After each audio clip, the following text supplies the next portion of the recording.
Okay, today we are playing a game on Ilios. We will be playing about half the game as Reinhardt and about half the game as Winston. I don't know the SR for today's game because the email didn't say, which is fine. Irrelevant. Let's go.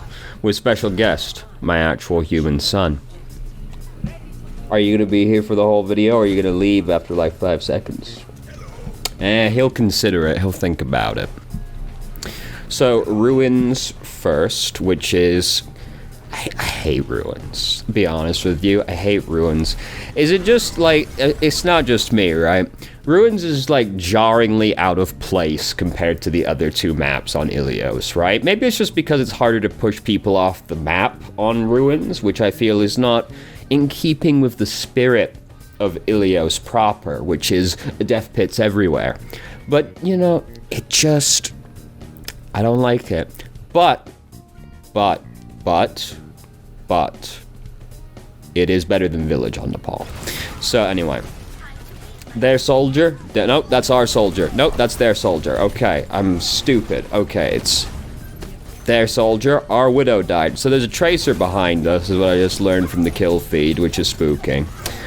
Because if a widow died to tracer, that means tracer's behind us. So, a little over eager right there. My son. Okay.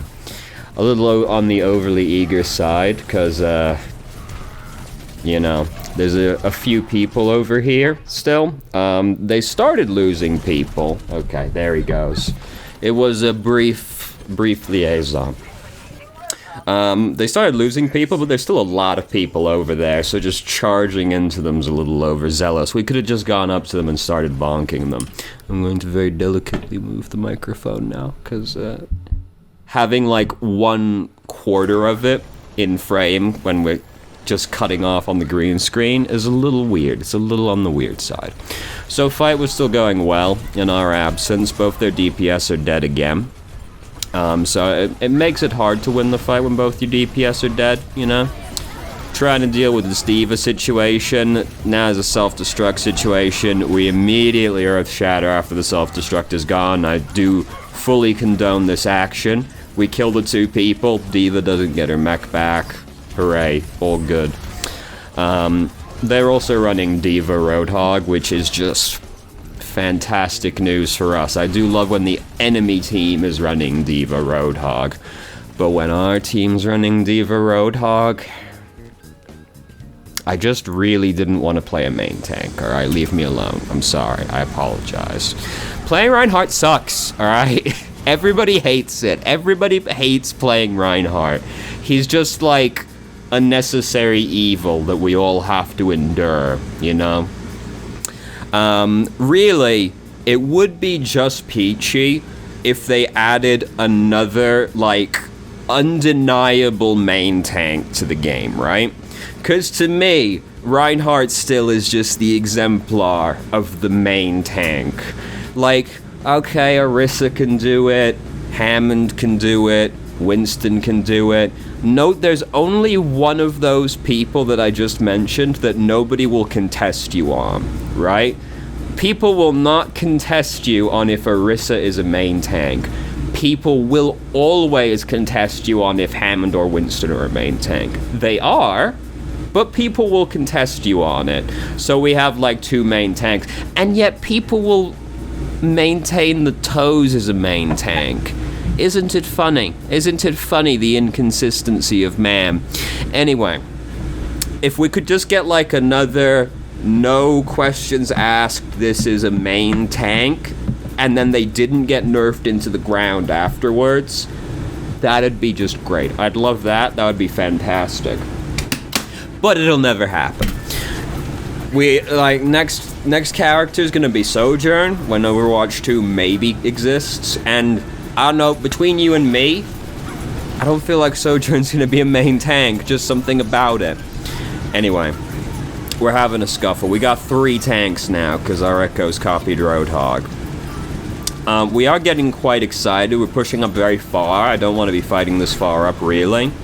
But they also don't have too long left at the same time, so... You know, if the enemy team doesn't have very long, pushing up really aggressively into them isn't necessarily the end of the world, because they do have to start rushing past you. but I don't really want to be that far up. So we're at... lost track of the Lucio in there. You know. Unfortunate, like, small people, sometimes you lose track from the combat. I just didn't want to be that far up. Now, if our team starts pushing that far up, then we have to come up there with them, because this is an unfortunate fact of Overwatch, and team-based games in general, right? But, if your team is doing dumb shit, you have to go do dumb shit with them, unfortunately. Because, it doesn't matter if you're standing in a good position. If you're standing in a good position entirely by yourself, your team dies 5v6, and then you're stood in your good position all by yourself and you die anyway. So you kind of have to go do dumb shit with them anyway, unfortunately. But we're the main tank, so we get to yell group up with me at them, and if they don't follow us back, then we wash our hands of the whole affair safely. Not my fault. My son returns. My son departs again immediately. Please do not step on the power button on that extension. Thank you. I appreciate that. There is it's very scary. I have an extension cord an extension just like taped to the table over here. So my son, on his journey across the table, frequently gets real close to this power button on the extension. Anyway, we pinned Genji. Oh, we got him. He was fucking sound barriered, so he didn't die.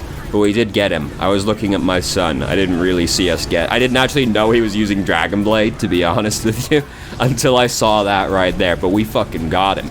He still killed Anna, but he is upset. He is upset, and that's all that matters to me, to be honest. So I don't want to do this, because we've already lost 2 people by that point.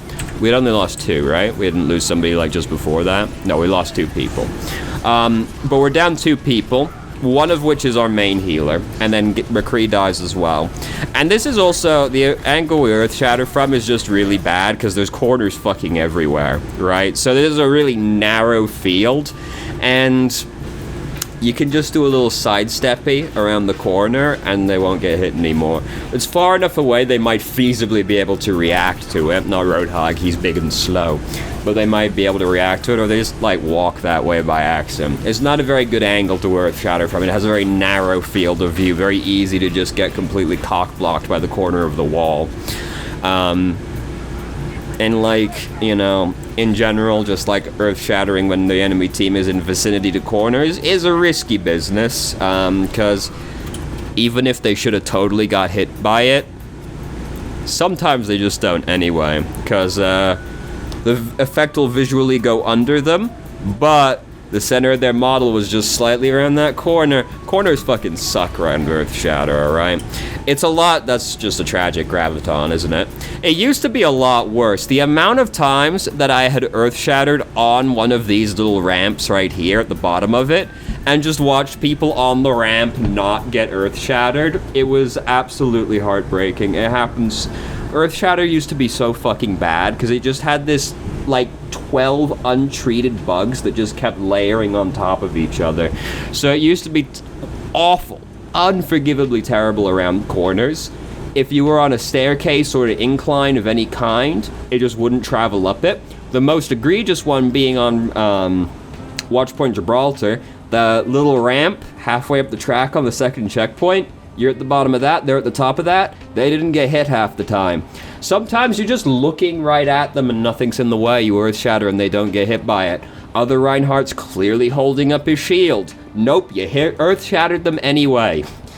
It was so fucking bad. Reinhardt was like bordering on being completely unplayable because Earth Shatter was like the least consistent ultimate in the entire game. It's a lot better now. But it used to be so, it used to be so fucking bad, dude. Anyway, so we had to kind of deal with that self-destruct situation behind us. I'm not really bothered about going for the pin attempt. The thing is, it was going to be Roadhog, so even if we pinned him, Not likely it really converts into too terribly much, to be honest. But the more of the inciting incident there was the self-destruct. I would actually prefer, because like at that point our momentum got killed off pretty badly. I would have actually preferred if we started shuffling around the self-destruct so that we could have been positioned on the other side of it, sort of just looking at the enemy team and the self-destruct, rather than just the self-destruct with our back to the enemy team, pretty much. Because at that point, like, the fight was like... self-destruct, even if it doesn't kill anybody, really slows your push down. So I would have rather, like, tried to consolidate with the team a little bit more. So, Soldier's using tack visor right now, so we don't want to take our shield down. Also, minor thing, but did try to take your shield down when Zarya bubbles you, but there was, you know, we were probably still concerned about the Soldier situation more than anything else right there. So we pinned the Lucio, fucking rad. To be honest, at that point, we were pretty much fucked, might as well go for it, to be honest with you. Thereby ends the Reinhardt situation, or the Reinhardt situation. Tells you what I think about playing Reinhardt, where I describe the Reinhardt round as the Reinhardt situation. So, also Reinhardt, oh my god. If you were playing Reinhardt before and you switched to Well, oh god, you don't want to be Reinhardt anymore. You're going in that fucking pit and it's not going to be fun. Genji was a real problem in that round, actually. Genji did end up, like, pressuring the backline quite a lot. So, Winston can hopefully help deal with that. So they're all real nestled together right now. We did lose, like, a lot of health coming in on this one, and then we also, like, isolated ourselves in this room. The problem is with jumping into them, is we can see they're all together. We're already missing 150 health. There's a lot of shit in the way, trust me, we're at 365 health right now. So we're already missing a lot of health. And then we're jumping in to Roadhog and the entire team, like, together at the same time. So this is not a good jump-in attempt, just because they're all nestled together right now. And then we, like, isolate ourselves in this little room as well, so we can't even then, like, easily jump away anymore, because they're going to start crowding the doorway behind us. The idea is to get in and out. So, like, if we jump, like, maybe a little bit more to the left, like, behind the wooden, like, fence area, we could have, like, tased their backline from there, inside the bubble, and then jumped away again when the bubble's down. Do a little bit more in and out, but, jumping into the whole enemy team, very scary, especially if you know there's a Roadhog there, because any amount of crowd control can real fuck you up. Anyway. So, first one didn't go so well. Oh, we're doing something. Okay, I was like, don't run away when you've got the bubble on you, because Zarya was probably really upset about that one, but it looks like we were doing something since we just stopped. You know. Real life is just a bitch like that, isn't it, sometimes? Anyway. So we come around the backside onto the bad men. We didn't commit to this, and that's really the thing that upsets me more than anything else, right? Someone like Winston... Divers and in general, but like divers and flankers in particular, you really need to like play decisively to get like anything done, really. So like if we're gonna come over here and like go for the backline, alright, just like go for it, you know? Like we probably got spooked because we jumped down, we took some damage from Hanzo, we're at 300 health right now, but like we've got the bubble, our shields, we've got the bubble, our jump's about to be up. We can like stand here, we can like put the bubble down, walk forward, tase them for a little bit, and then jump away after that. Because, like, the worst thing that happens to us right there is going to be, like, we don't notice Roadhog come up behind us, I guess. But, like, from what we're looking at, the scariest thing was realistically, like, Hanzo lunges through the shield and finishes us off. But we're at 300 health, so, like, we're definitely going to have time to react to that. Like, we went on that big journey all the way around the side of the lighthouse, and then, like, we didn't even tase their backline a little bit. Now we're jumping into their backline to chase the Diva while we have none of our resources up. So we die very swiftly. So, like, we could have gone for the backline a little harder, and then we, like, way overcommit when our resources are down. Winston... It's terrible whenever I have to describe it, because it feels like a joke, but I swear to God. Winston's a gorilla, and he does use guerrilla warfare. The whole plan is to go in and out, in and out, in and out, right? And just harass as much as possible. The thing is that it's all, like, when you go in and out is entirely based on your resources, which is your jump and your shield. If you're jumping in while your shield is on cooldown, you need to have a really firm idea of why you're doing that, because if you jump in without your shield, you're so soft. Winston is such a soft tank. It's very easy to die if you don't have your bubble and you don't have Primal Rage. So if you're jumping in when you don't have either of those things up, you need to really know why you're doing that. And it's because you're trying to finish off like somebody important, and you're like, no, you're not gonna die, right? Like, you're not jumping into multiple people, pretty much. Because the whole plan is just go in and out, wait, like you go in, you jump in on their backline ideally, but sometimes they're all together, so you just like jump behind their backline, and then like tase their backline, jump out again. Hopefully your team does something while you're doing this, you know, it's the point of disruption tanks. While you're disrupting, hopefully your team does something. But like, you just keep doing it over and over again until it works. And even if you do it over and over again, and your team never manages to do anything while you're disrupting their backline, you do it enough times, you're gonna have Primal Rage, so you just jump into the enemy team, and then just ult and start scattering the enemy team, and you know, hopefully you push the squishy people into your team, push the important people, like the defendy people, out of the way, you know? You just do it over and over again. So you be real careful when you jump into the enemy team without your bubble up. You gotta know why you're doing that. So we're after Moira, but Moira's using Coalescent, so we'll never actually kill her. So we might as well go off and start doing something else while we're waiting for her Coalescence to end. If we are going to kill her with Coalescence because somebody is helping us. Oh no. Unfortunate. Could have ulted to try and save that, but the fear is, of course, you ult and then just still fall in the pit anyway, and then it feels even worse. So, you know. It happens. Everybody's jumped off the map by accident at least once in life. You know, it happens. Anyway, we got Primal Rage built up now. So we're ready for the big engage. Now we are just taking a lot of damage for no reason right now. We're probably getting a little antsy because they got at 90% almost on the timer, but our team's not fully with us yet. So, and then we just kind of like amble out into full view and like don't really accomplish anything, because like, what's this gonna do right now other than result in us taking damage? Because we'll never kill anyone from this position, and we've already got our ultimate built up, so the damage we do to them is meaningless. So all walking out like this really does is result in us taking a bunch of damage and maybe dying. And giving them more ult charge. When really we should have just been waiting back there for our team to group up as much as we could, like, wait, at least feasibly, and then just jump in and hard engage, right? Rather than, like, ambling out like that. So, we're gonna ult now, and we're after their backline. The video hiccuped a little bit there. Hopefully that's just because it was struggling to read it. Was it just because the video's fucked up? No, it's just, oh, no, it's because the video's fucked up. Excellent. Fantastic news. Oh, he went over the other side. Oh, God, tragic. Yeah, so by that point, we're pretty much, half our team died behind us while we were trying to go for their backline anyway. So,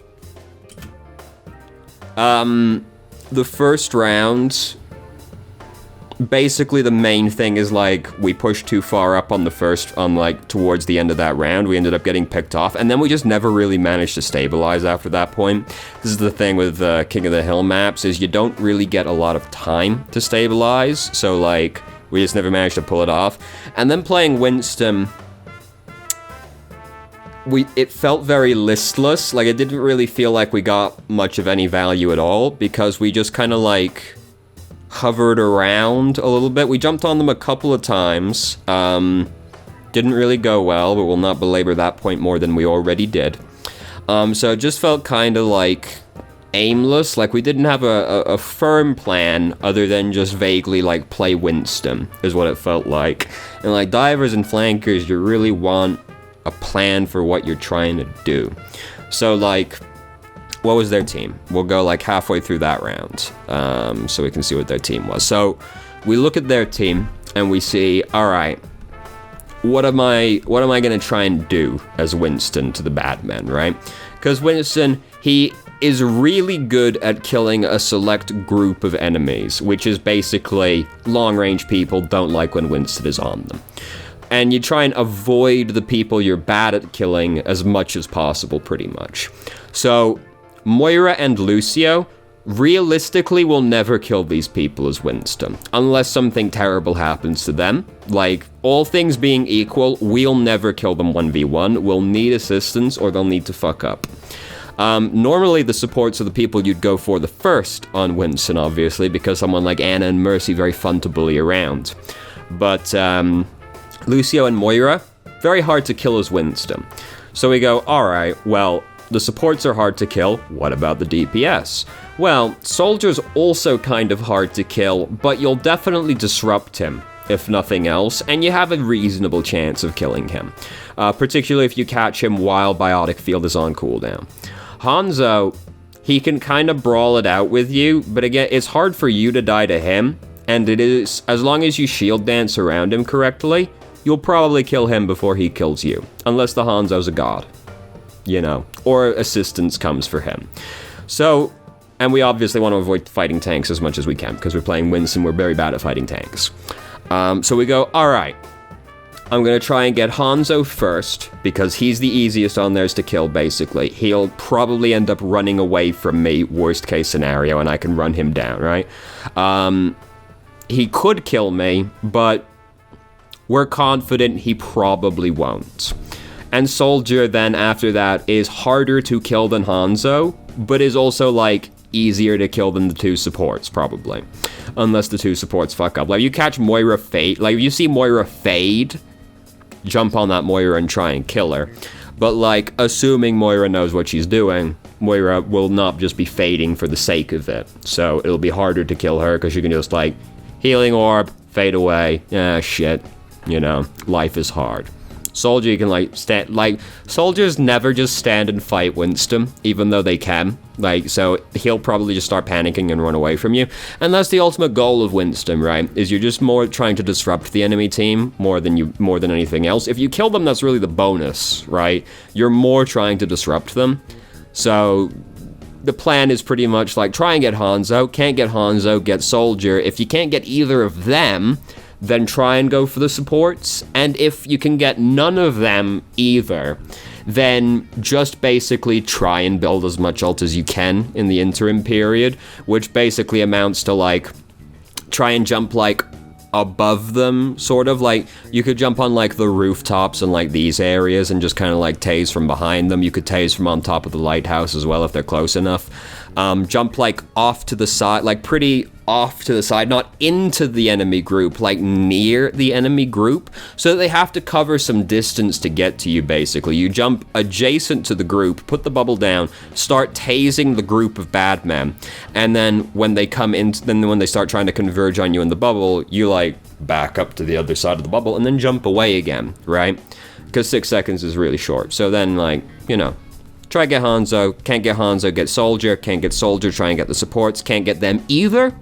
Just jump near them, put the bubble down, try and build some ult charge, disrupt them a little bit, jump away, repeat, repeat, repeat until something actually works out, or I build my ultimate up, in which case I can try and go for a big dick Winston play and just jump in, primal rage, scatter them, and then we'll see what happens from there, based on, like, all manner of things that can be happening when you use Primal Rage. Are they near edges? Are they in a corner? I can pin them in and fuck them to death.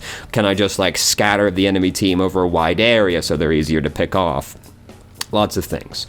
So, hopefully that helps. So, thank you very much for watching if you did. If you have any questions, feel free to ask. More than happy to answer. If you haven't already, you can join our Discord, ask questions more directly, and have a conversation about them, or just shitpost with us.